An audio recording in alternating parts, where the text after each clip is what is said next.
primeira questão aí, né?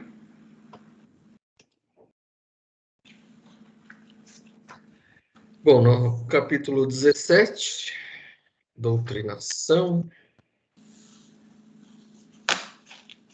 Você vê que esses capítulos finais, cada capítulo é um caso específico, né, que eles Isso. tratam. No caso aqui é o resgate aí a tentativa, pelo menos, de resgate do Marinho, É. nosso amigo Marinho. Aí chega mais uma mãe, né, para pedir Como o auxílio. sempre, né? Como sempre, é a única pessoa que encosta, que paga o pato é a mãe, né? Aí chega mais uma mãe pedindo, né, Ajuda. ajuda para o seu infortunado Marinho. Uhum. Aí ele pergunta, né, uma nova doutrinação? Aí ela diz sim. Já recorri a diversos amigos que colaboram na oficina de trabalhos espirituais, onde conheço a atuação de orientador. E todos se prontificaram a prestar-me concurso fraterno. Aí notem, Marinho, sinais evidentes de transformação interior? Perguntou Alexandre. Ela respondeu com gesto afirmativo com a cabeça e prosseguiu. Há mais de 10 anos procuro dissuadi-lo do mau caminho, influenciando-o de maneira indireta. Por mais de uma vez já o conduzi a situações de esclarecimento e iluminação, sem resultado, como é de seu conhecimento. Agora, porém, observo-lhe as disposições algo modificadas. Não sente o mesmo entusiasmo ao receber as sugestões malignas dos infelizes companheiros de revolta e desesperação. Sente inexprimível tédio na posição de desequilíbrio e, às vezes, e vezes diversas, tenho tido a satisfação de conduzi-lo à prece solitária, embora sem conseguir furtá-lo ao fundo de rebeldia. Então a gente percebe aí que durante anos ela tentou, mas ele Resistiu. resistia sempre, né? Aí ela só percebeu uma chance Uhum. quando ela percebeu que ele começava a, tipo assim, perceber que aquilo ali não dava em nada, né? Sim, a situação dele não estava levando ele a nada, né? Bom, foi o início de uma luz, né, na vida dele, né? Sim.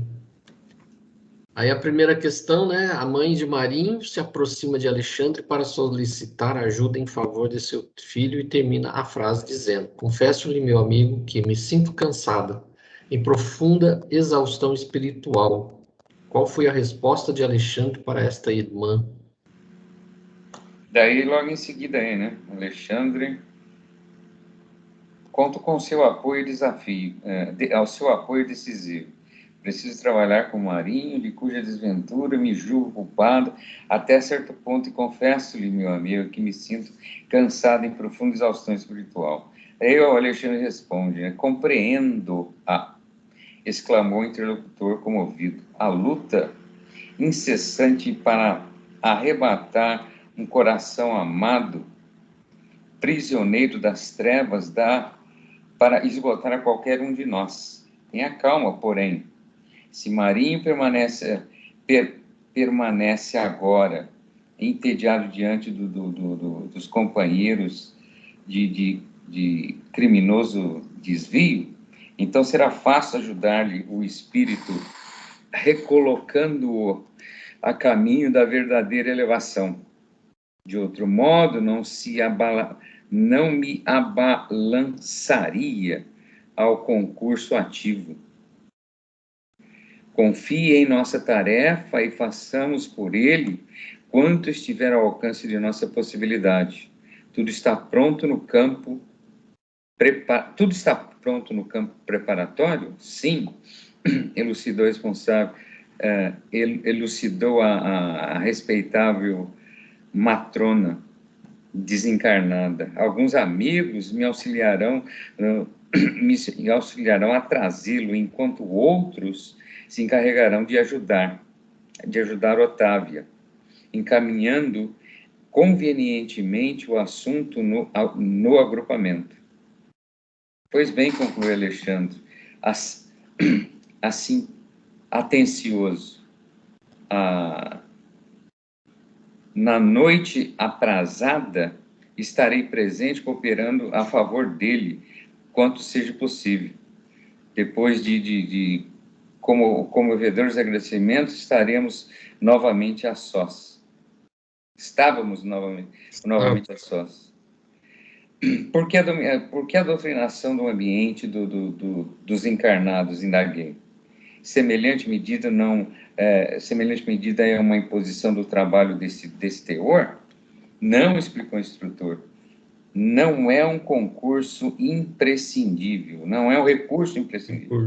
Temos variados agrupamentos de servidores no nosso plano dedicados exclusivamente a esse gênero de auxílio. As atividades de regeneração da nossa colônia estão repletas de institutos consagrados à caridade fraternal, no setor da iluminação dos transviados.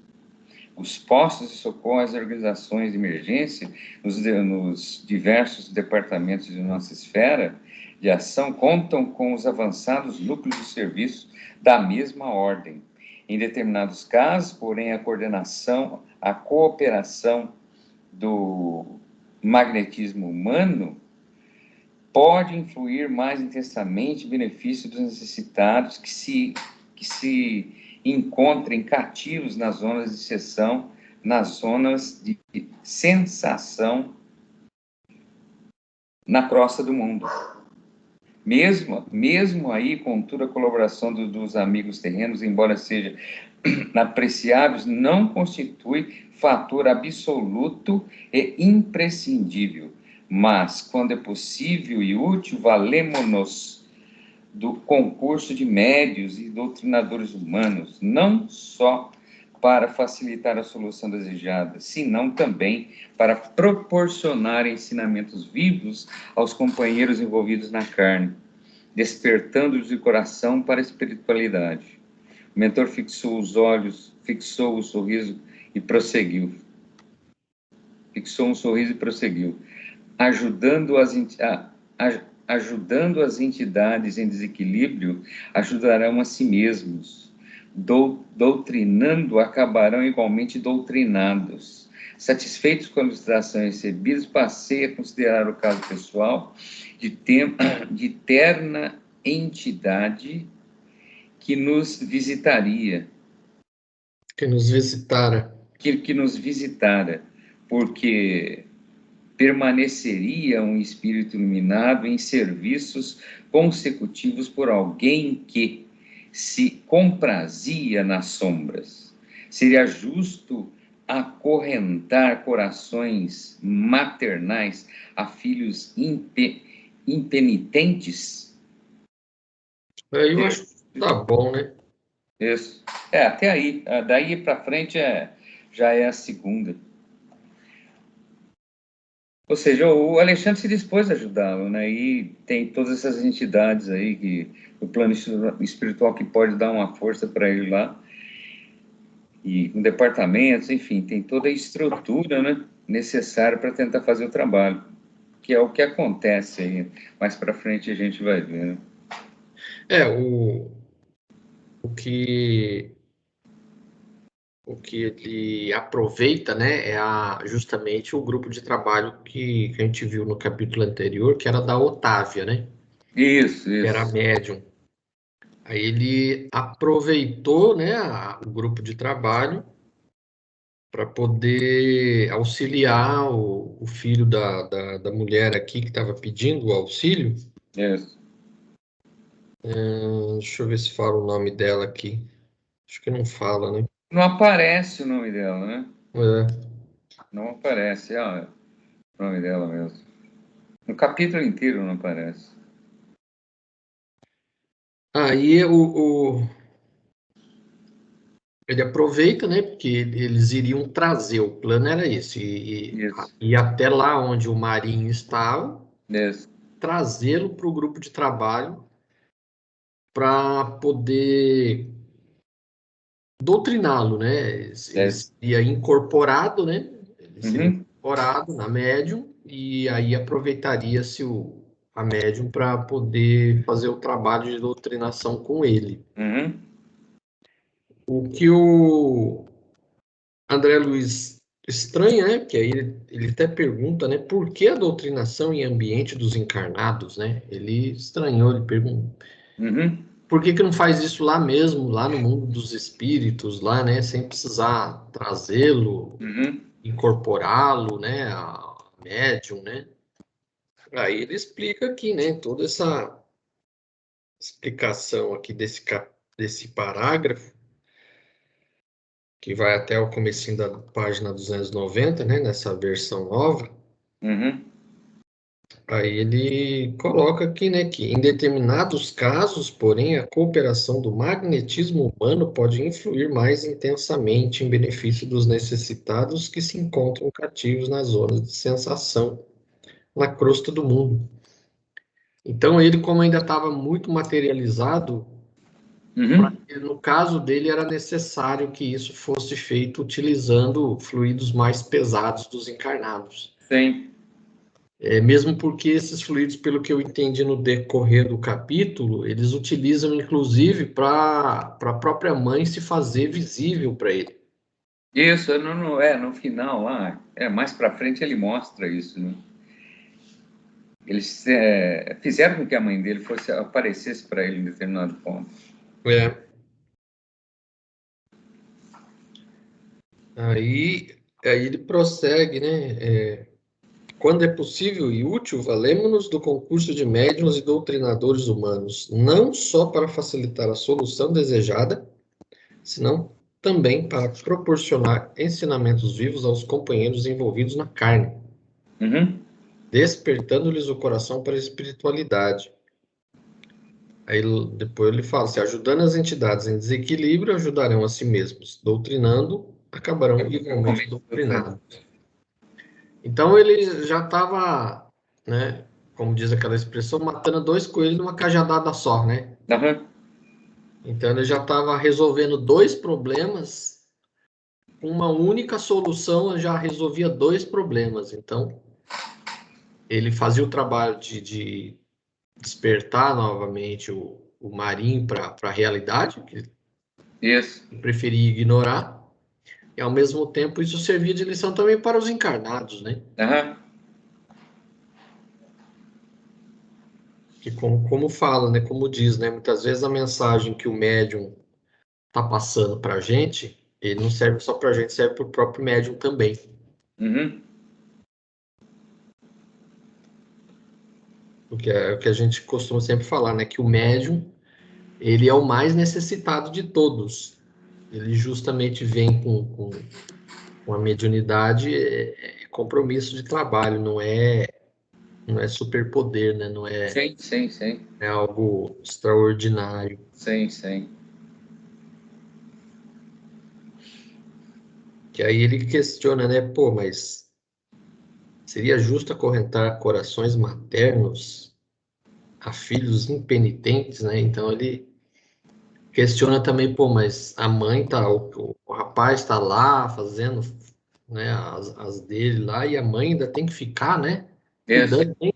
Quer dizer, a mãe cuida desde que nasce, isso. depois que morre, ainda Depois continua tendo que ter trabalho e cuidar, né? continua tendo o mesmo trabalho, né? Aí ele vai mostrar que, apesar de tudo, a mãe também tinha uma parcela de responsabilidade, Isso, isso. questão, né?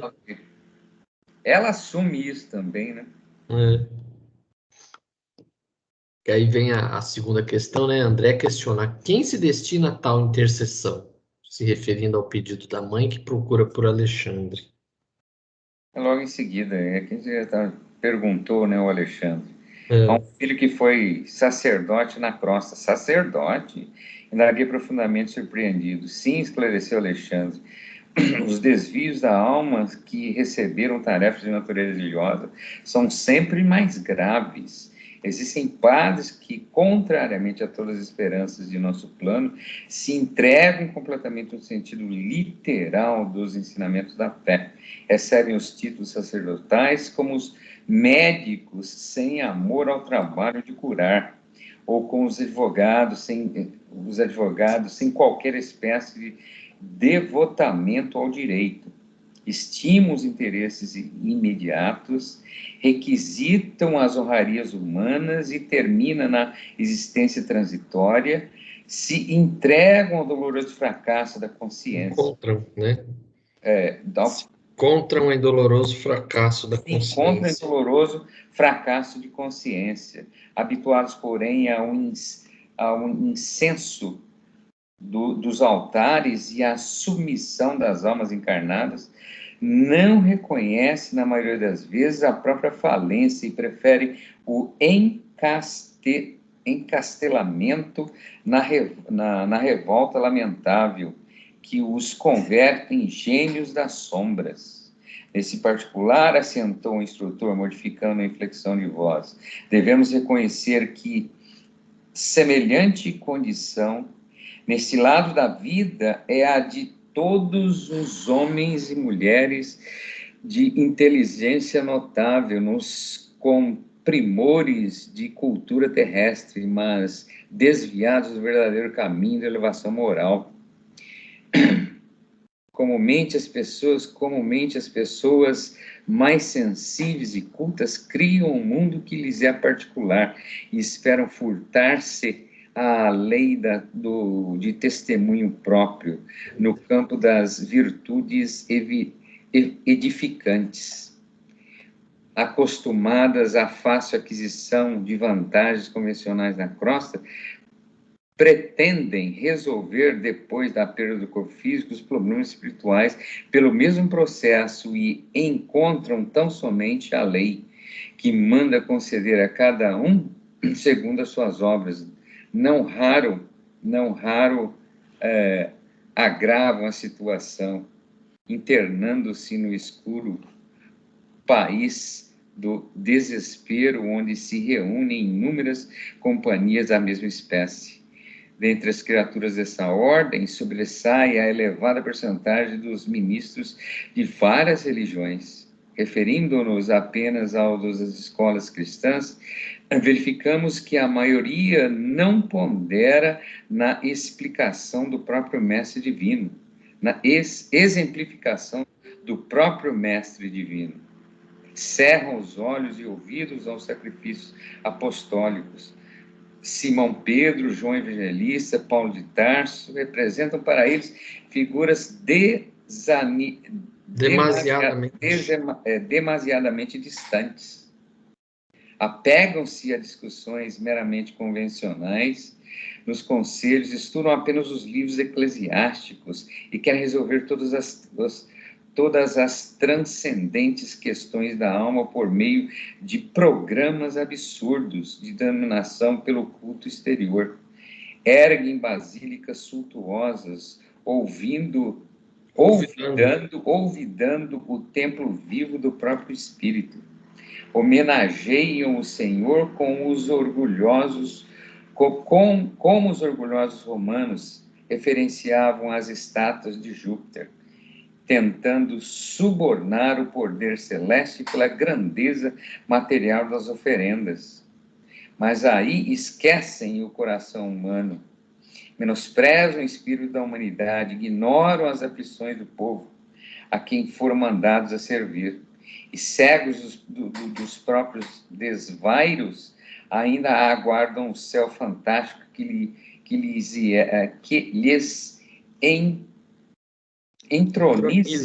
entronize a vaidade criminosa e a ociosidade cruel. Que lhes entronize a vaidade, entronize seria o quê? Entronize a vaidade criminosa e a ociosidade cruel. Isso, é. Eles querem que a vaidade, né, prevaleça sobre sim. a lei, né? Sim, o que ele fala, que erguem palácios e igrejas e templos suntuosos, né? Eu imagino que as pessoas... do foco, né? Eu imagino que as pessoas que se dedicaram a uma religião, muitas vezes elas se cristalizam num tipo de conhecimento e é um conhecimento quase mitológico que as religiões hoje colocam. Uhum. E ao desencarnar, a pessoa vê que não é nada disso que Exatamente, é o que ele fala aí. estudou a vida toda, né? As pessoas cultuam aquela coisa, né, do palestrante erudito, etc., né, que entra, que fica ali numa redoma, né, de vidro. É, Todo mundo fica olhando para ele, falando bonito, etc. Mas a missão dele, ela acaba não cumprindo, porque, na realidade, ele é um exibicionista, né? Ele não é um salvador de almas, né? porque aqui coloca assim, ele coloca assim, as pessoas mais sensíveis e cultas criam o mundo que lhes é peculiar e esperam furtar-se à lei de testemunho próprio. Então, a pessoa durante a vida toda acreditou naquilo que estava lá nos livros, né, na Bíblia, nas obras teológicas, nas interpretações, que cria um céu inexistente, né? Um céu para aquelas pessoas, primeiramente, privilegiadas, Sim. porque a gente vê depois que ele, pelo fato de ser sacerdote, ele se achava melhor que os outros, então ele acreditava que por ser sacerdote ele teria um tratamento especial, né? Um tratamento VIP. E aí, não sei se você lembra no Obreiros, quando a gente estudou Obreiros, também teve, né? A irmã Isso, Zenóbia foi lá para resgatar isso, um cara que também tinha sido padre. isso. Lembra que ele estava todo estrupiado, coitado? Todo estrupiado. Aí, quando ele chegou lá, falou: mas cadê aquilo que me prometeram? Cadê os Sim. anjos? Cadê isso? Cadê aquilo? Chegou lá e deu de cara com a realidade, né? Porque é o que ele fala aqui mais adiante. Encontrando tão somente a lei que manda conceder a cada um segundo suas obras. Isso. Não raro agravam a situação internando-se no escuro país do desespero. Então, quando ele se depara com a realidade, vê que tudo aquilo que ele achava que era verdade, na verdade era pura fantasia, Sim. aí muitos acontece a mesma coisa, se revolta. E isso acredito que não seja o privilégio apenas de quem foi sacerdote. Sim. Pessoas que viveram a vida toda acreditando nessas, vamos dizer assim, essas figuras de linguagem, porque quando a gente fala em Adão e Eva, e uma porção de situações que está lá no Gênesis, aquilo lá é uma figura de linguagem, aquilo lá são símbolos. Sim. Mas, segundo uma pesquisa que a Folha de São Paulo divulgou, 25% dos brasileiros ainda acreditam que Adão e Eva são seres reais. Uhum. Ou seja, um em cada quatro brasileiro Sim. acredita que Adão e Eva é um personagem real. Uhum. Então, as pessoas desencarnam esperando encontrar um céu, Isso. né? Que você vai viver num céu ali de ociosidade e vê que não é nada disso, e aí acaba se revoltando, né? Sim, é a função de tudo aquilo que a gente já discutiu até agora, né? Um grande número dessas religiões, de maneira geral, prega isso, né? E as pessoas compram isso de uma forma muito simples e por ignorância, muitas vezes, né? Por ignorância, muitas vezes. Mas, evidentemente, no instante que se chega lá, né? Essa ignorância, de repente, não é uma ignorância, vamos dizer, pecaminosa, né?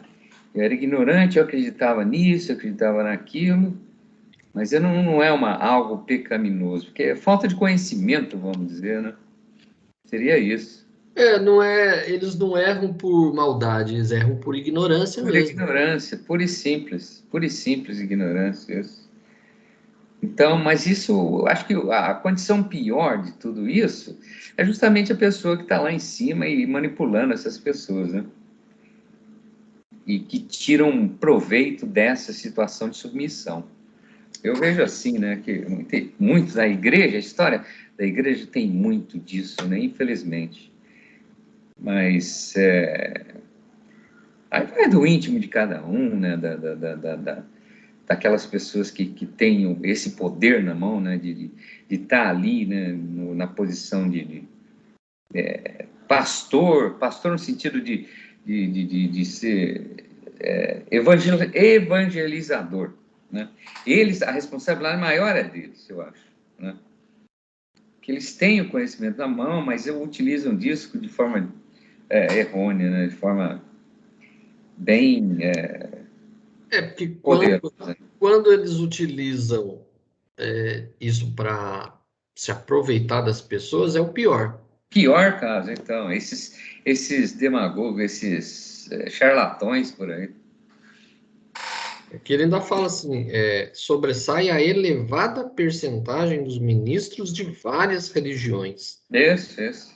referindo-nos apenas ao das escolas cristãs, quer dizer, sem falar das outras religiões, Uhum. verificamos que a maioria não pondera na exemplificação do próprio Mestre Divino. Isso. Cerram os olhos e ouvidos aos sacrifícios apostólicos. Então, tipo assim, façam o que eu estou falando aqui, mas Não não faço o que eu venha faço. pedir que eu faça.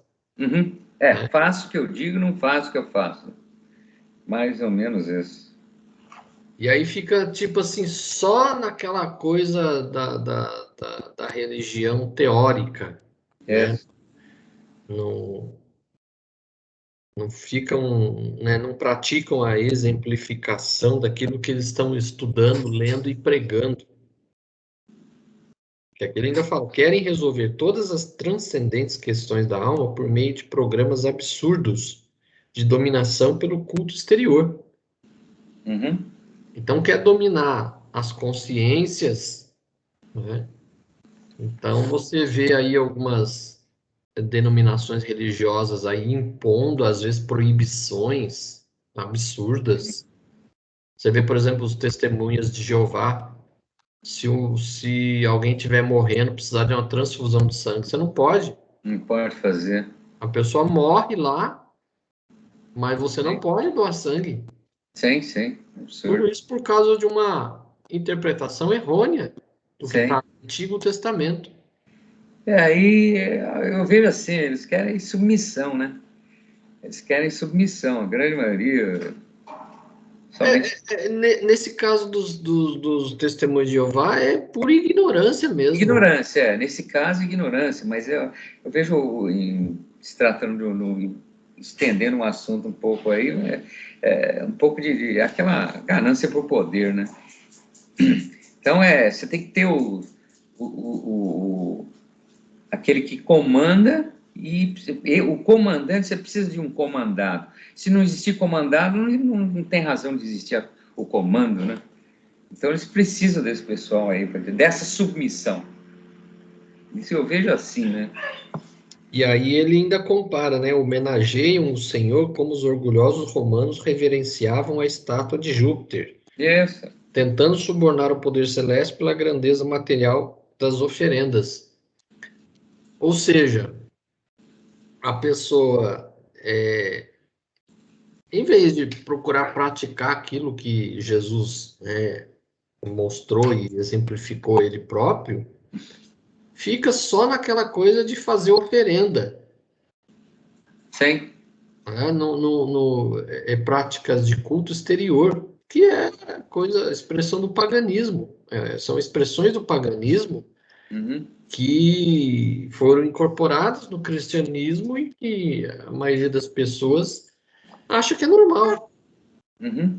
Então você vai lá, você acende uma vela, Reza não sei quantas Ave Maria, reza não sei quantos ah, terços, que está resolvido.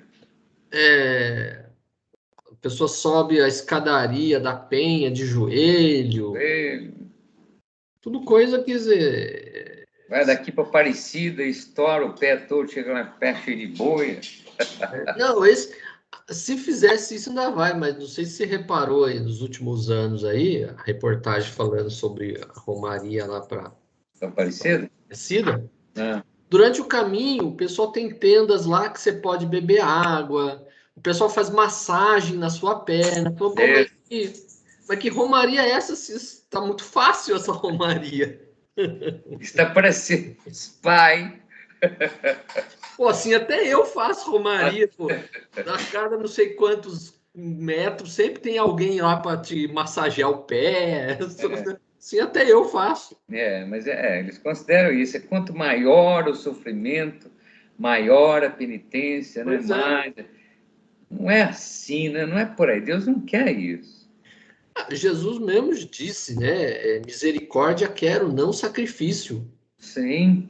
Então ele não quer esse tipo de sacrifício do corpo físico. Você está sacrificando o seu corpo físico de bobeira, você na verdade você está só perdendo tempo de vida. Sim. O sacrifício que ele sempre colocou que ele quer é o sacrifício da vaidade, o sacrifício do orgulho, é o sacrifício dos nossos defeitos e Uhum. vícios, não é o sacrifício do corpo Sim. físico, né? Mas a grande maioria, principalmente catolicismo, no caso do Brasil, não só no Brasil, mas aqueles países lá onde o cara fica se chicoteando, esse tipo de coisa.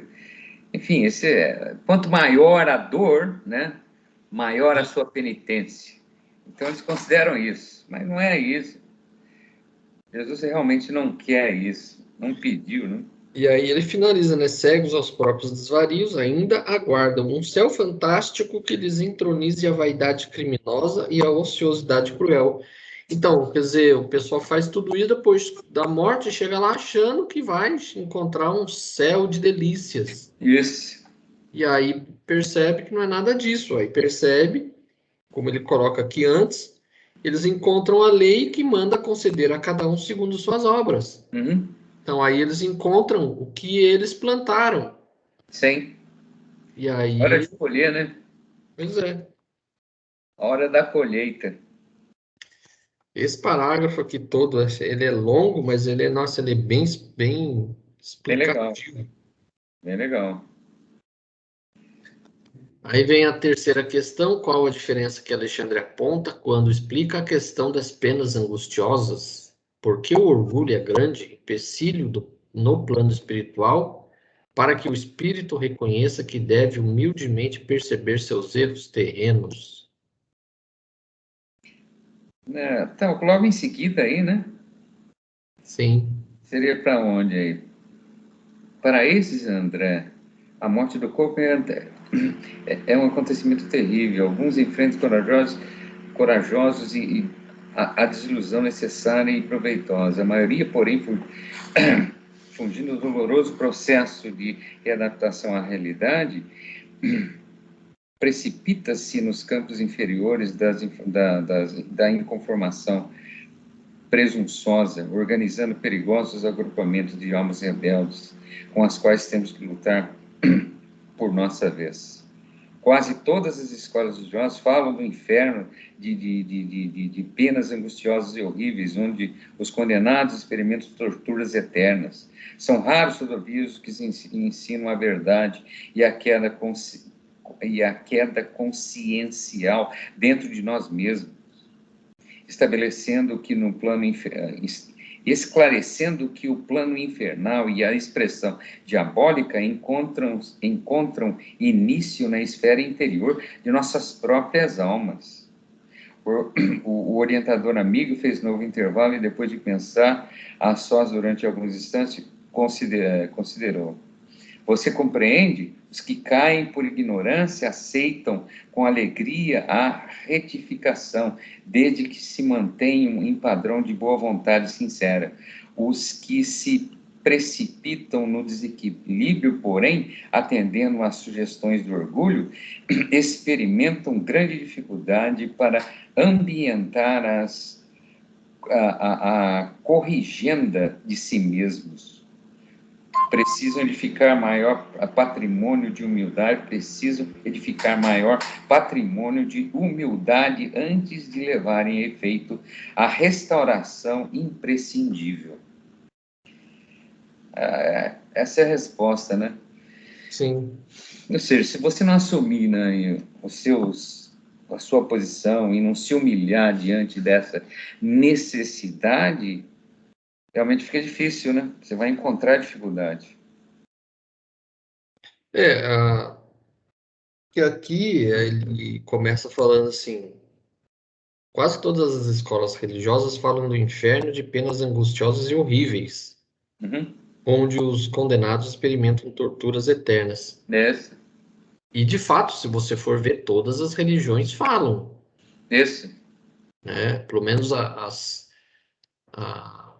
três religiões que são praticamente religiões primas, né? O judaísmo, o cristianismo e o islamismo, todos eles têm inferno. Uhum. E nas mitologias antigas também, todos tinham inferno. Então, na mitologia grega, tinha o inferno, era o Hades. Uhum. Nas mitologias dos povos aqui da América, também eles tinham um inferno. Né? Então, os povos nórdicos também tinham um inferno. Na mitologia lá que é muito, ficou bastante popular aí depois daqueles filmes lá que retrata lá, né, o Valhalla, que é o céu dos nórdicos, né? Aí todos aqueles filmes lá com os deuses nórdicos, né?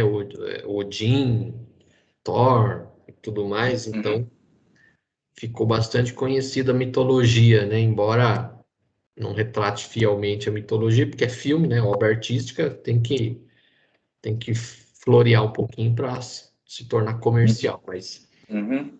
também tinha um inferno, quer dizer, todas as mitologias do passado dos povos antigos tinham um inferno, Uhum. cada um com a sua característica. Isso. É Mas, que na o realidade, inferno, é que o inferno cristão, ele foi potencializado, né? Ele é bem pior que o inferno pagão. uhum. E quando, na realidade, como ele diz aqui, essa é a expressão diabólica, encontram início na esfera interior de nossa própria alma, ou seja, está dentro de cada um, né? Sim, Não está lá fora. Não existe um caldeirão de água fervendo lá, né, de chumbo derretido para você entrar dentro. pois é. Na Não verdade, assim, isso foi criado uma forma de chantagear, né, as pessoas para exigir vamos dizer assim, um comportamento de rebanho, né? Isso, Então, façam o que eu estou falando, senão vocês vão para o inferno. isso. Se fizer isso, vocês vão para o inferno, tem que fazer o que eu estou falando. Né? Conforme está na novela agora que está reprisando na Globo, né? O Ah, Clone, que retrata lá a cultura islâmica, né? ah, Eles falam, os personagens falam, né? O mármore do inferno vai queimar no mármore do é, inferno. meu Deus. Na Pura verdade, chantagem. na verdade, assim, se você for perceber como muitos povos têm essa questão do inferno, isso é uma reminiscência daquilo que cada um passa durante o período do desencarne, né? Uhum, Porque é como ele coloca aqui, que o plano infernal e a expressão diabólica encontram início na esfera interior de nossas próprias almas, ou seja, isso está na mente de cada um. O inferno está na mente de cada um. sim. Então, a dor da consciência, muitas vezes, quando o espírito está lá do outro lado e percebe as besteiras que fez, aquilo como que queima a nossa mente. Então, o espírito, a gente fica como que torturado pela nossa própria consciência por ter Sim. feito as coisas erradas. Então, essa reminiscência dessa dor consciencial é que fez que aqui no nosso mundo criasse essa questão do inferno, do fogo e tudo mais, porque é algo que na verdade, não é material, é algo psicológico. Sim, sim. Porque como que pode queimar no inferno se você, uma vez que você morre, você não tem mais corpo físico? Você vai Sim. queimar o quê? Queimar o quê? Então não tem sentido. Mas é verdade, não tem sentido. A única coisa que sobra é o quê? A sua consciência. E ela que pode queimar. Né? Mas de que forma? Obviamente que não através do fogo em si, porque você já não tem mais corpo, mas a consciência psíquica mesmo, o seu íntimo mais puro, né? O seu eu original. Se a gente for pensar, pô, vamos lembrar aí alguma coisa que a gente fez aí que a gente ficou com dor na consciência. Desse. Basta a gente tentar lembrar alguma coisa de alguma besteira que a gente fez, que a gente ficou arrependido, para você sentir aquilo que os espíritos sentem do outro lado, só que Isso. lá é muito mais potencializada a coisa. Uhum. Né?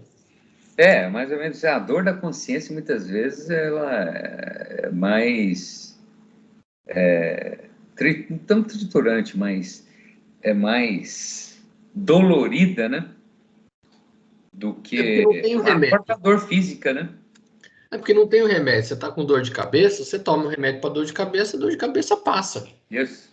Esse tipo de dor na consciência não tem remédio que cure. Sim, é verdade.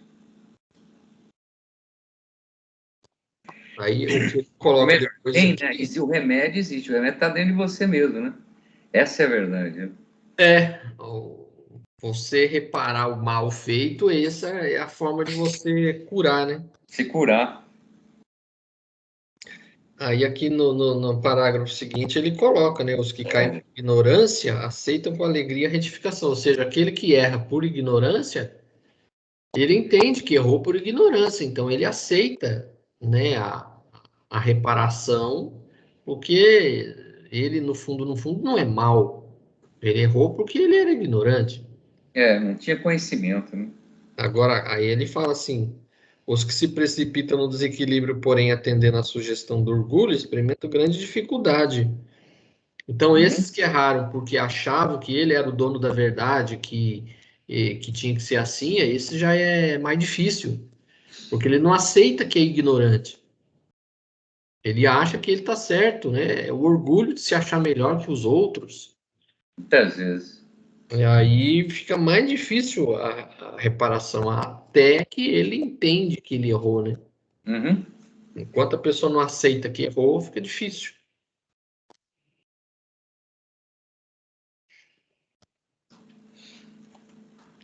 Aí ele até fala, né? O André Luiz pergunta, né? Como explicar o sacrifício materno? Aí o Alexandre fala, olha, há renunciações sublimes em nosso plano, exclamou sensibilizado, dentro das quais companheiros existem que se sacrificam pelos outros, através de muitíssimos anos, mas no processo, sob nossa observação, a nossa amiga tem a sua porcentagem de culpa. Na qualidade de mãe, ela quis forçar as tendências do filho. É aqui que ele fala, né? Isso, isso. Que ele renascera para uma tarefa elevada no campo da filosofia espiritualista. Uhum. Contudo, de modo algum se encontrava preparado para o posto de condutor das almas. Uhum.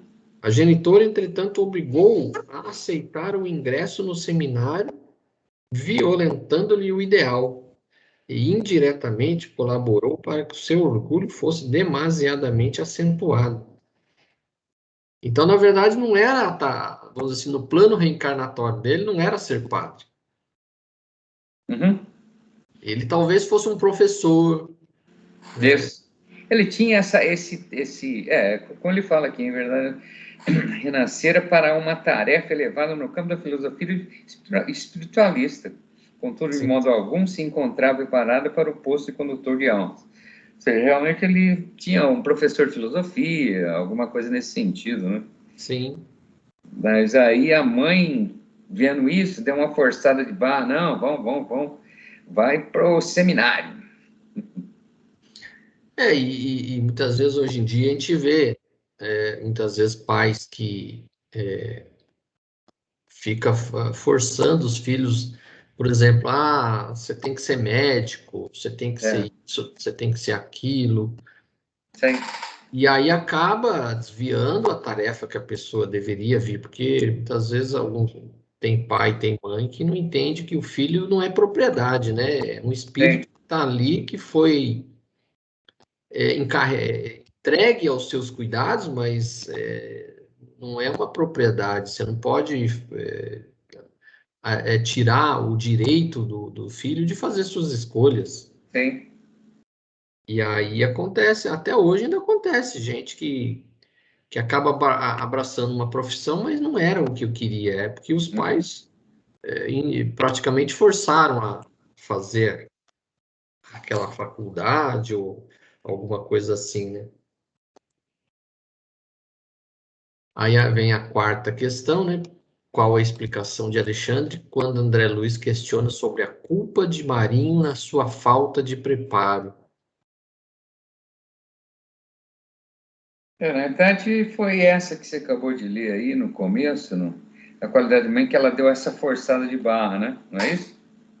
Mas tem, aqui no caso, ele questiona Com a explicação de Alexandre quando André Luiz questiona sobre a culpa de Marinho na sua falta de preparo. A culpa do Marinho, né?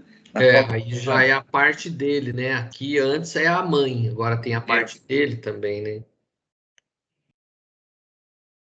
Onde é que está isso? Eu não achei, então. Tá logo no parágrafo seguinte que eu li aí. Porque Alexandre fizera após de longo interroguei, mas se o filho foi conduzido a situação difícil para a qual não se encontrava convenientemente preparado, será tão grande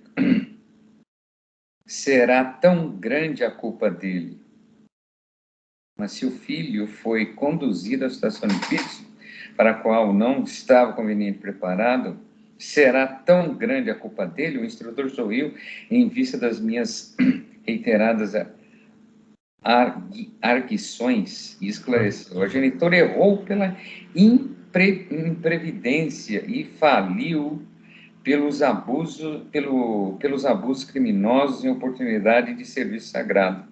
Ele faliu, né? A genitora errou pela imprevidência, ele faliu faliu pelos abusos criminosos. Ele faliu pelos abusos criminosos em oportunidade de serviço sagrado. Alguém pode abrir-nos a porta de um castelo com excesso de carinho, mas porque tenhamos obtido semelhante facilidade, não quer isso dizer isenção de culpa. Caso venhamos a menosprezar a dádiva, destruindo os tesouros colocados sobre nossos olhos, Por isso mesmo, a carinhosa mãe estava efetuando a retificação amorosa de um erro. Quando um filho infeliz, por isso mesmo, a carinhosa mãe está efetuando a retificação amorosa de um erro. Quando o filho infeliz expiará faltas graves. Então, essa explicação encerrou a palestra referente ao assunto. Na noite previamente marcada, acompanhei o pequeno grupo que procurou Marinho para o auxílio espiritual. Aí acho que já vem para outra questão, né? Sim. Aqui ele deixa claro assim, a mãe errou, mas ele também não está isento de responsabilidade, né? Não é só porque a mãe forçou ele a ser padre que ela é 100% culpada, não, Sim, ela forçou, mas ele, com a oportunidade que teve, também, né, não soube utilizá-lo, ou utilizou de forma errada. Então, realmente, a dose de culpa dele é maior que a da própria mãe, muitas vezes. Sim. Que aqui, um pouco antes, ele fala aqui, ó.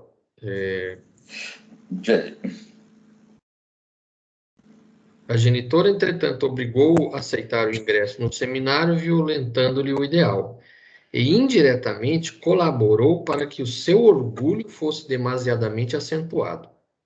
Interpretando suas tendências para a filosofia edificante à conta de vocação sacerdotal, impôs-lhe o hábito dos jesuítas que ele deslustrou com vaidade excessiva. Então, aqui já entra a parte dele também. Uhum. Quer dizer, a mãe obrigou ele a ser padre jesuíta, mas ele, aproveitando a onda, opa, Sim. já que eu tô nessa, vamos surfar na onda, né? Isso. Claro que a nossa irmã estava possuída das mais santas intenções, todavia sente-se no dever de partilhar os sofrimentos do filho, sofrimentos, aliás, que ele mesmo ainda não chegou a experimentar em toda a extensão, em vista da crosta de insensibilidade com que a revolta lhe vestiu a alma desviada. Sim. Então, quer dizer, a mãe obrigou ele a ser padre, mas ele também, né, pôs as suas manguinhas de fora, como se fala, né? Isso, isso. Então ele acabou aproveitando e, e fez as dele também, né? Uhum. Aprontou as dele aí, né? Diante da situação que se encontrava. E aqui ele coloca, né? Pode abrir-nos a porta de um castelo por excesso de carinho, mas porque tenhamos obtido semelhante facilidade, não quer isto dizer isenção de culpa. Então, ele poderia ter, pelo menos, então, já que ele foi padre, já que a mãe o obrigou a ser padre, Uhum. poderia ter utilizado isso de uma forma nobre, né? De uma Isso. forma realmente que ele ganhasse em experiência, ele ganhasse em virtudes, ele de fato desempenhasse a função de um sacerdote, né? Uhum. Que a gente vê aí na realidade aí muitos sacerdotes que realmente honram, né, as vestes Isso, isso. sacerdotais. A gente vê aí diversas pessoas que fazem isso. Uhum. Mas no caso dele, em vez dele aproveitar a ocasião e fazer algo de útil, ele aproveitou só para lustrar sua própria vaidade, né? Uhum. Uhum. Aí vem a quinta, né? Qual foi o ambiente que a pequena comitiva encontrou quando foi ao encontro de Marinho? Qual foi a explicação de Alexandre ao espanto de André Luiz? Eu acho que é logo em seguida. Tem esse outro parágrafo aqui. Continue a nossa expressão após o quanto entidades, Alexandre, genitor desencarnado, um companheiro de trabalho e eu, com grande surpresa, soube que o companheiro nosso, de nome Necésio, Isso. funcionará na qualidade de intérprete junto ao sacerdote infeliz. Necésio fora igualmente padre militante e mantinha-se em um padrão vibratório acessível à percepção de amigos de ordem inferior. Marinho não nos veria, segundo me informou. Alexandre, nos informou Alexandre, mas enxergaria o ex-colega, entraria em contato com ele e receberia nossas sugestões por intermédio do novo colaborador. Admirando a sabedoria que preside a semelhantes trabalhos de cooperação fraternal, segui atenciosamente o grupo que se dirigia a uma igreja de construção antiga. Se tivesse ainda na carne, talvez o quadro sobre o meu olhar me despertasse terrível sensação de pavor, mas agora a condição de desencarnado impunha-me a disciplina emotiva. Enchia-se o templo de figuras Patibulares. patibulares, seriam figuras não desprezíveis, mas É uma expressão de patíbulo. O que de seria o pena, né? patíbulo? Onde seriam executadas as pessoas. Então, aquele semblante já de uma pessoa já Isso, parcialmente morta, né? figuras que poderiam ser com um semblante de pena, né? É uma expressão assim, vamos dizer assim, já de pessoa que tá ali, vamos dizer assim, que poderíamos dizer, uma expressão já de pessoa já desconsolada da vida, já Isso, isso. não tá ligando mais para nada. Então, essa eram as pessoas que eles encontraram ali naquele meio, né? Inúmeras entidades nos planos inferiores congregavam-se ali, cultivando além da morte as mesmas ideias e menor esforço no campo da edificação religiosa. Alguns sacerdotes envolvidos em vestes negras permaneciam igualmente ao pé dos altares, enquanto um deles, que parecia exercer funções de chefia, comandava de um púlpito o poder da igreja, exclusivista a que pertenciam, expondo com extrema sutileza novas teorias sobre o céu e o bem, e sobre o céu e a bem-aventurança. Ou seja, o cara estava ali, um ambiente bem hostil, né? Aqui na frente o André fala assim, assombrado ouvi a palavra amiga de André, que me explicou gentilmente: não estranhe, os desencarnados e preguiçosos também se reúnem depois da transição da morte física, segundo as tendências que lhes são peculiares. Como acontece às congregações de criaturas rebeldes na crosta planetária, os mais inteligentes e sagazes assumem a direção. Muitos males são praticados por esses infelizes inconscientemente. Aí o Alexandre fica, né, de boca aberta, né? O Alexandre que fala isso pro André, né? Isso. Aí ele estranha, né? Porque ele chega, você vê uma porção de espíritos com vestes de padres, né? De sacerdotes, e fazendo pregação ainda, pregação evangélica, mas é uma pregação evangélica orgulhosa, vaidosa, de acordo com o ponto de vista deles, né? Uhum. É até um contrassenso. Uhum. Quando eu li esse parágrafo assim, eu achei até uma coisa assim extremamente paradoxal, né? Uhum. Como é que eles podiam estar revoltados com as leis divinas e mesmo assim pregando com frases do Evangelho, e é algo assim surreal. Seria surreal a gente presenciar esse tipo de coisa. Na realidade é o que o André fala aqui, né? Que o Alexandre diz, né? Não estranha, André.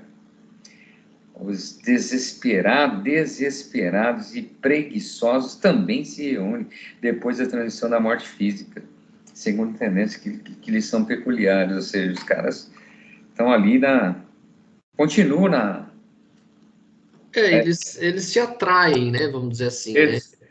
Pelo padrão mental, eles se atraem. Isso. Daí o André fala, olha, o André fica de boca aberta com isso, né? Exclamei com espanto. Como pode entronizar a ignorância a este ponto? Quem poderia crer no quadro que observamos? Se são criaturas informadas quanto à verdade, por que motivo ainda se entregam à prática do mal? Trata-se de ação maléfica e inconsciente, esclareceu o bondoso Alexandre. Mas respondia aturdido, por que contrassenso as almas cientes da distância que as separam da carne não se rendem à lei do bem? O instrutor sorriu e obtemperou. Entretanto, na própria humanidade encarnada, você encontrará idênticos fenômenos, decorridos mais de 1000 anos sobre os ensinamentos de Cristo, com a visão ampla dos sacrifícios do Mestre e seus continuadores, cientes da lição da manjedoura e da cruz, investidos na posse de tesouros evangélicos, abalançaram-se os homens às chamadas guerras santas, exterminando-se uns aos outros em nome de Jesus. Instituíram tribunais da Inquisição cheios de súplica, onde as pessoas de todas as condições sociais... Cheios de suplícios. Cheios de suplícios, onde pessoas de todas as condições sociais foram atormentadas aos milhares em nome da caridade do nosso Senhor. Como você verifica, a ignorância é antiga e a simples mudança de indumentária que a morte física impõe não modifica o íntimo das almas. Não temos céus automáticos, temos realidades. Sem disfarçar meu assombro, voltei a indagar. Todavia, como vivem essas criaturas desaventuradas? Convivem essas criaturas desaventuradas? Obedecem a organizações que lhes sejam próprias? Possuem sistemas especiais? A maioria aqui, esclareceu o instrutor, é constituída de entidades desencarnadas em situação de parasitismo. Pesam naturalmente na economia psíquica das pessoas, as quais se reúnem na atmosfera de lares que as acolhem. Não creia, porém, na inexistência de organizações nas zonas inferiores. Elas existem, e em grande número.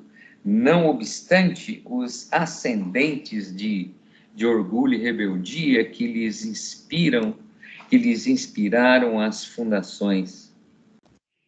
Em semelhante agrupamentos dominam gênios da perversidade deliberada.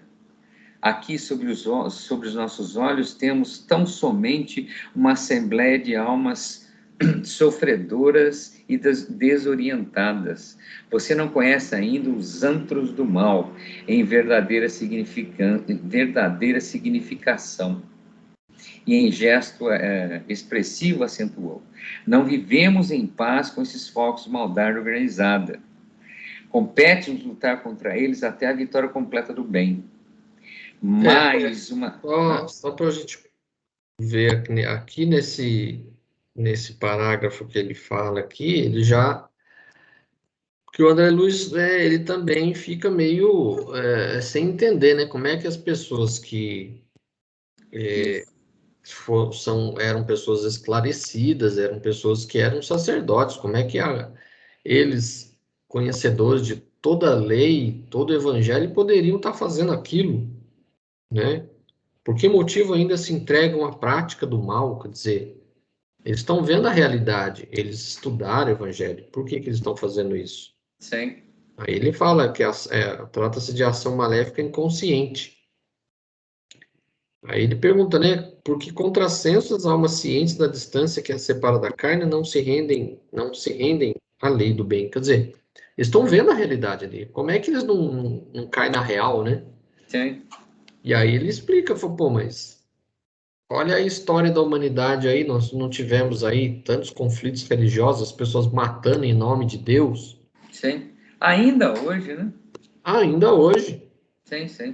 A pessoa vai lá no Afeganistão, lá, a pessoa pega, se explode em nome de Deus. Em nome de Jesus, em nome de Deus, o Deus deles lá, enfim. Aí a gente vê que a ignorância ainda é imensa, né? As pessoas ainda não entenderam a realidade.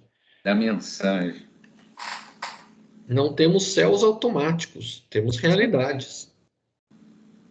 Então ele fala aqui da Guerra Santa, a Inquisição, né? E aí ele fala que as entidades ali eram mais situações assim de um mal ignorância, de um mal ignorante, né? Eram almas sofredoras e desorientadas. Eles não eram, na verdade, uma organização dedicada ao mal. Eram apenas almas desorientadas. Que ele ainda fala que você não conhece ainda os antros do mal e sua verdadeira significação. Então, o mal mesmo, você nem tem ideia o que é. Tem coisa muito pior do que isso aqui que você está vendo. Então, até esse ponto aqui, né, vamos dizer, até onde a gente viu, assim, não tem nem, nunca me lembro de alguma coisa pior que isso, naquele Pobreza Vida Eterna lá, que tinha aqueles ambientes lá do inferno, né? Mas aquilo era umbral, né? Ele tinha... Tinha aqueles que mantinham lá uma multidão lá na base do chicote lá, né? Então, tem, mas aquilo lá ainda não é totalmente, vamos dizer assim, o mal mesmo. Aham, Tem aí legiões aí realmente muito bem organizadas. aham. Aí vem a sexta questão, né? Explique como foi a doutrinação de Marinho e quais os recursos que a equipe utilizou para o empreendimento. Essa 6 eu não consegui localizar exatamente, porque aqui ele descreve, né, um monte, a situação que ele chegou, encontrou o padre lá, etc., o Marinho, aí tentou conversar com ele, se identificou com ele, etc., e até que ele conseguiu tirá-lo de lá, né? Aqui ele pergunta, explique como foi a doutrinação de Marinho e quais os recursos que a equipe utilizou para o empreendimento. Esse Necésio, ele também tinha sido padre. Isso. Então, eles levaram o Necésio justamente porque o Necésio iria poder falar na mesma língua que o Marinho. Isso. Como os dois foram padre, um iria saber conversar com o outro. É igual você pega dois advogados, dois engenheiros, dois sabem falar dos mesmos assuntos, né? Isso. Então, aí ele levou o Necésio, e aí ele começa a conversar com o Marinho, né?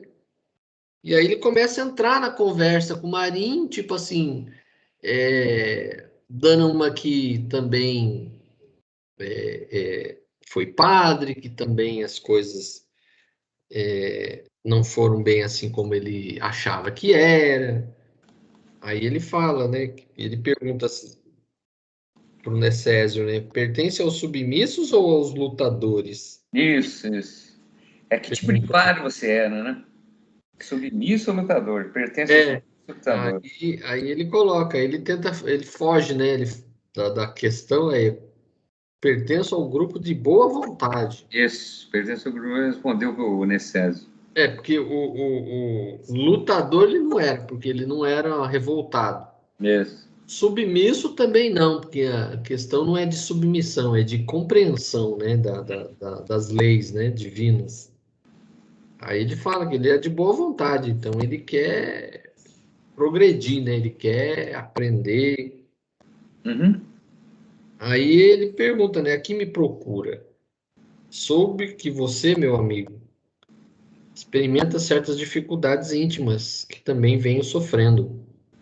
A dificuldade para conhecer o bem e o cansaço da permanência no mal, a necessidade de afeições e o tédio das companhias inferiores representaram para mim padecimentos enormes. Isso.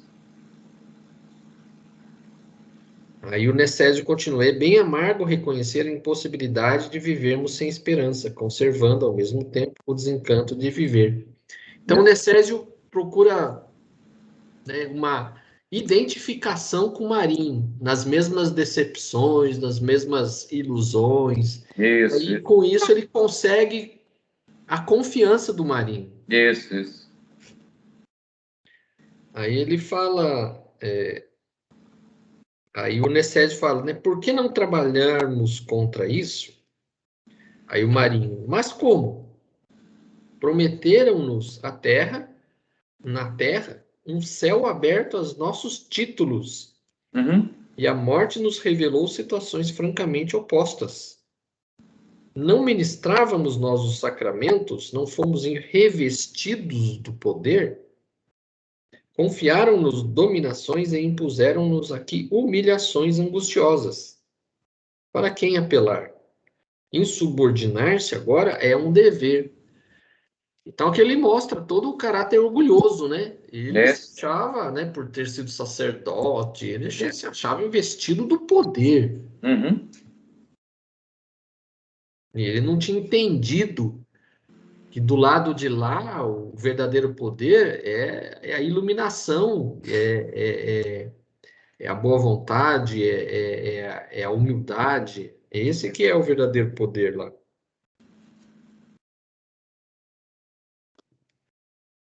Aí ele vai envolvendo, né, o Marinho nessa conversa toda, né? O Alexandre, os outros três, né, estavam invisíveis, né? Então o Marinho não percebeu. O Necésio, como estava mais próximo do Marinho, então ele conseguiu se fazer visível.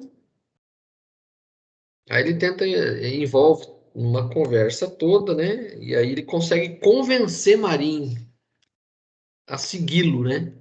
Yes.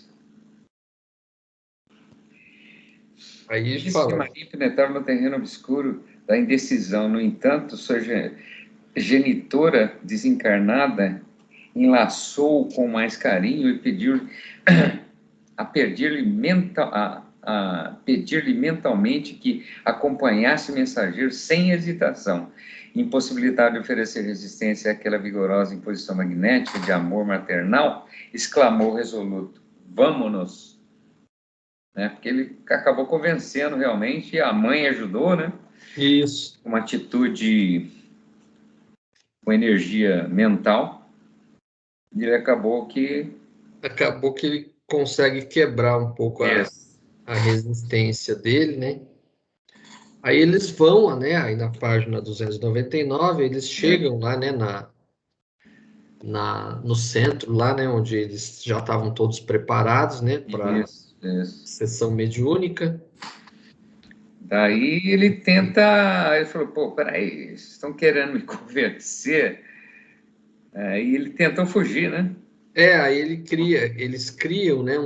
Aqui tem uma expressão que fala assim: muitos servidores de nossa esfera mantinham-se de mãos dadas, formando uma extensa corrente protetora da mesa consagrada ao serviço da noite. Quer dizer, por isso que sempre nos trabalhos, muitas vezes, os médiums se dão as mãos, é justamente para formar essa corrente magnética. Uhum.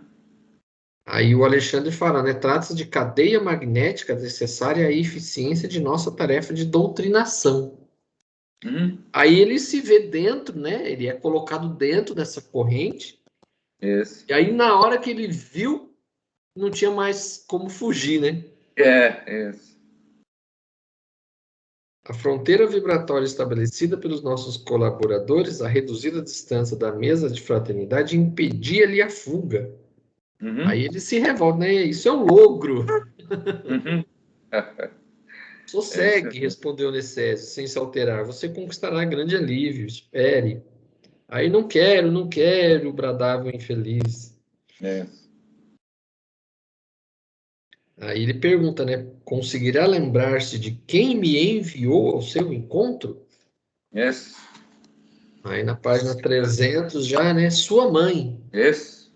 Sua mãe. Aí Maria escondeu o Angustioso. rosto nas mãos e prorrompeu em um pranto angustioso. Uhum. Daí a minutos providenciava-se a incorporação de Marim, que tomou a intermediária, que era a Otávia, né? Isso. Sob forte excitação. Otávia, provisoriamente desligada dos veículos físicos, mantinha-se agora algo confusa em vista de encontrar-se envolvida em fluidos desequilibrados. Você vê o preparo que o médium tem que ter, porque às vezes ele vai incorporar espíritos desequilibrados, então Nossa, tem que já ter, pensou, cara? Já pensou? toda uma preparação espiritual para que isso aconteça. Por isso que o pessoal fala, incorporação não pode ocorrer fora do centro. É. No centro você tem toda uma proteção. Fora do centro você não vai encontrar essa preparação. Então é arriscadíssimo. Uhum. Esse é o ponto, né? Já pensou? Aí, vários ajudantes de serviço recolhiam forças mentais emitidas pelos irmãos presentes. Então aí os próprios encarnados, né, colaboraram doando, né, matéria mental para que ele pudesse o trabalho se dar a contento, né? Esse material, explicou-me bondosamente, representa vigorosos recursos plásticos para que os benfeitores de nossa esfera se façam visíveis aos irmãos perturbados e aflitos. Então, ou seja, tinha outros, além do Marinho, tinha outros lá que seriam Sim. atendidos, né? E aí, como eles estavam extremamente materializados, eles precisavam desses fluidos dos encarnados para Uhum. poder se tornar visível a esses espíritos extremamente materializados ainda. Uhum. Aí ele estava, né? A princípio, o sacerdote demonstrava imenso desespero e pronunciava palavras fortes que lhe denunciavam a rebeldia. Uhum. Então, ele devia estar gritando ali, xingando um monte de Sim. coisa. O interlocutor, aí é a parte do médium que estava fazendo a doutrinação, né, o encarnado. Isso, interlocutor contudo falava com serenidade cristã, revelando a superioridade do evangelho vivido sobre o evangelho interpretado. Porque aí ele estava mostrando que o evangelho não é só para ser lido e exaltado, é para ser praticado. Sim, interpretado. Aí, a certa altura da doutrinação, percebi que Alexandre chamava assim um dos diversos cooperadores que manipulavam os fluidos e forças recolhidos na sala e recomendava-lhe que ajudasse a genitora de Marinho a tornar-se visível para ele. Isso. Então, ele recolhia o material dos encarnados, né, os fluidos mais materializados. Uhum. Isso ajudava no trabalho de tornar a mãe dele visível. Uhum. Aí aplicou passes magnéticos na região visual do comunicante, compreendendo então que ali se encontravam em jogo De cooperação. interessantes princípios de cooperação. Aí mais para frente aí foi então que o sacerdote lançou um grito terrível: "Minha mãe!", disse ele alarmado de dor e vergonha. "Minha mãe!". Aí ela fala com ele, né? "Por que não render-se ao amor de nosso Pai Celeste, meu filho? Isso. Chega de vãs discussões e de contendas intelectuais. Né? Marinho, a porta de nossas ilusões terrenas cerrou-se com os nossos olhos físicos. Não transfira para cá nossos velhos enganos. Atenda-me. Não se revolte mais. Humilhe-se diante da verdade. Não me faça sofrer por mais tempo." Uhum. Aí ele cai em si, né? Uhum. Aí vem a sétima questão, né? Por que Marinho não pôde seguir junto à sua mãe no momento em que entende que pode deixar o sofrimento? É, porque ele pediu para a mãe, né? Ô mãe, posso acompanhá-la para sempre? A entidade amorável contemplou com redobrado amor através do véu de pranto e respondeu: por enquanto não, meu filho. Poderá você distanciar-se do desequilíbrio nesse momento, quebrar todos os elos que o prendem nas zonas inferiores, abandonando-as de vez. Entretanto, aqui transformar a sua condição vibratória por meio de renovação íntima para o bem, mediante a qual é possível nossa reunião em breve, no lar divino. Não tenha receio, porém, providenciaremos todos os recursos necessários à sua vida nova, desde que você modifique sinceramente o propósito, os propósitos espirituais. Dê-nos a boa vontade fiel, dê-nos a boa vontade fiel e Jesus nos auxiliará quanto ao resto. Temos aqui um desvelado amigo que nos prestará sua valiosa colaboração. Refiro-me a Necésio, o bom irmão que o trouxe ao nosso encontro. Ele colocará à sua disposição os recursos precisos, a conduta diferente. A princípio, Marinho, você experimentará dificuldades e de sabores, será assediado pelos antigos companheiros que se converterão em adversários, mas sem a luta que facilita a aquisição dos valores reais, não aprenderemos onde se encontra o nosso verdadeiro lugar na obra de Deus. O filho infortunado... Aqui ele encontrando a mãe, ele achava que ele poderia, né? Ele queria, né? Acompanhá-la. Que aí a mãe mostra que naquele momento não era possível, porque a diferença entre os dois, em termos espirituais, era muito grande. Uhum. Então, ela poderia ir nos lugares onde ele frequentaria, mas ele não poderia ir nos lugares que ela frequentaria. Yes. Pela diferença de hierarquia espiritual, né? Uhum. Ele tinha que espiar, né? Como até um ponto aqui, não me lembro aonde agora, que o Alexandre fala que ele teria que espiar as faltas dele, né? Sim. Para que ele subisse na escala espiritual. Sim. Que aqui na página 304, aí ela deixa ele aos cuidados do Necésio. Isso. Aí fala assim: Marinho não poderia ser arrebatado das sombras para a luz somente em virtude da amorosa cooperação de nosso plano, mas recebeu nosso auxílio fraterno e utilizaria os elementos novos para colocar-se a caminho da vida mais alta. Uhum. Reconhecia admirando a justiça do Pai, que a genitora dedicada não poderia entregar-lhe a colheita de luz que lhe era própria. Contudo, fornecia-lhe valiosas sementes para que ele as cultivasse como bom lavrador. Ou seja, o que ela havia conquistado até naquele momento, não tinha como transferir para o filho. Uhum. Porque as conquistas espirituais, a gente não transfere para ninguém. Sim. É conquista nossa. Isso. E se a gente quer um dia chegar como Jesus está hoje, a gente tem que se esforçar para isso. Uhum.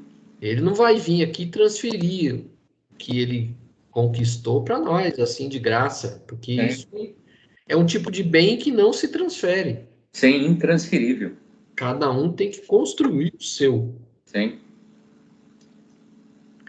Aí a oitava e última questão: quantos foram os irmãos atendidos pela doutrinação? Foram 4 as entidades que receberam os benefícios de nossa natureza por intermédio de Otávio e outro médium. Em todos os casos, o magnetismo foi empregado em larga escala pelos nossos instrutores, salientando-se de que um pobre negociante que ainda ignorava a própria morte, demonstrando ele certa teimosia em face da verdade, um dos orientadores espirituais da condição hierárquica de Alexandre, impondo-lhe sua vontade vigorosa, fê-lo ver à distância os despojos em decomposição. O infeliz, examinando o quadro, gritava lamentavelmente, remetendo-se, por fim, à evidência dos fatos. Revendo-se, por fim, às evidências dos fatos. Em todos os serviços, o material plástico recolhido nas emanações dos colaboradores encarnados satisfaz eficientemente. Não era mobilizado apenas pelos amigos de mais nobres condições, que necessitavam fazer-se visíveis aos comunicantes. Era empregado também na fabricação momentânea de quadros transitórios e de ideias, formas que agiam beneficamente sobre o ânimo dos infelizes em luta consigo mesmo. Um dos necessitados que tomara o médio sobre forte excitação quis agredir os componentes da mesa em tarefa de auxílio fraternal. Antes, porém, que pudesse que pusesse em prática o sinistro desígnio, vi que os técnicos de nosso plano trabalhavam ativos na composição de uma forma sem vida própria, que trouxeram imediatamente, encontrando-a no... Encostando-a. Que trouxeram imediatamente, encostando-a no provável agressor. Era um esqueleto de terrível aspecto que ele contemplou de alto a baixo, pondo-se a tremer, humilhado, esquecendo o triste propósito de ferir benfeitores. Depois de trabalhos complexos da nossa esfera, terminou a sessão com grandes benefícios para todos. Dentro de mim, germinavam novos mundos de pensamento, os trabalhos havidos de cada um, para cada caso particular, constituíam lições diferentes para minha alma, e atribuído pela aturdido, né? E aturdido pela dilatação da luz. E aturdido pela dilatação da luz que se fazia cada vez mais intensa e viva no meu círculo mental, reconheci que os gênios celestes poderiam trazer o mais belo e eficiente socorro aos espíritos da sombra, que, movidos pela piedade e amor, conseguiriam instalar abundantes celeiros de bênçãos junto aos sofredores, mas que, de conformidade com a eterna lei, os necessitados só poderiam receber os divinos benefícios se estivessem dispostos a aderir por si mesmos aos trabalhos do bem.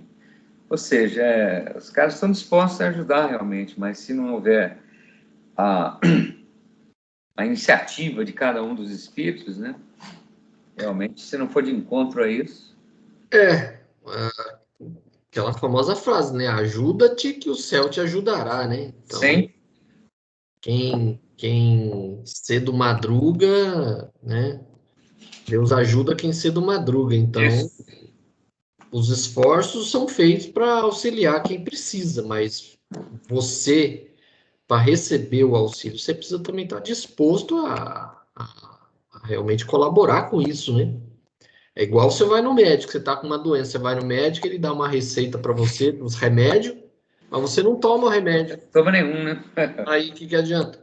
Você quer o quê, né, O amigo? médico não vai fazer milagre. A mesma coisa a gente vê que no plano espiritual também ninguém faz milagre. Se você não quiser também fazer sua parte, né? Se você não caminhar em direção à luz, né? Não se dispuser a ela, não tiver a humildade, muitas vezes, isso através da humildade, do reconhecimento dos erros,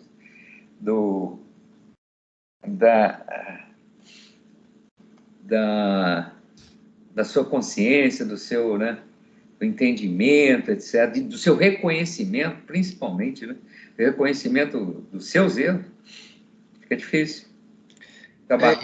Esses capítulos finais aqui do livro é interessantíssimo para quem trabalha com quem é médium e faz trabalhos, né? Esse tipo de trabalho de desobsessão. Esses últimos capítulos aqui do Missionários da Luz é muito interessante. Sim, o próximo capítulo é obsessão, né? Sim. Vai ser interessante também. É isso aí, então terminamos hoje. Sim, vou terminar então.